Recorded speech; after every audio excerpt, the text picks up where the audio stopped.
Hello friends, நம்ம என்னப்பா பார்க்குறோம்னா தேக்கு கண்டு. நம்மள்கிட்ட எப்போவுமே தேக்கு கண்டு நாத்தாவும் கிடைக்கும், பாக்கெட்லேயும் கிடைக்கும். பார்த்துங்க, இதிலேருந்து இன்னும் பிடுங்காது.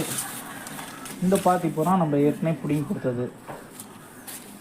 பார்த்தீங்களா, பெரிய தேக்கே இல்லை. இது நாங்கள் போட்டதுலேயே ஒவ்வொரு கண்டு விட்டுருவோம். அது பாருங்கள், நிலம்பூர் தேக்குனால ஒரே லென்த்தாக நேராக போகுதுன்னு. இது பூராமே விட்டுறது, ஒவ்வொன்றும் விட்டுருவோம். ஒரே லென்த்தாக இருக்கும், கிளை அடிக்காது, பக்க கிளை நல்லா இருக்கும் பாருங்கள். அப்படியே மேலே பாருங்க. நம்ம கவாத்து பண்ணணும் இல்லைன்னா அந்த இது மாதிரி செடி கொடி இருந்தால் தான் கிளை அடிக்கும். இல்லாட்டினா 10, 15, 20 அடிக்கு கிளை அடிக்காமல் நேர் போகும். இப்போ வாங்க மேலே லைனாக இருக்கிறத விட்டுக்கிறது பார்ப்போம். இந்த பார்த்தீங்களா, ஒரே லென்த்தாக போகுது பார்த்தீங்களா.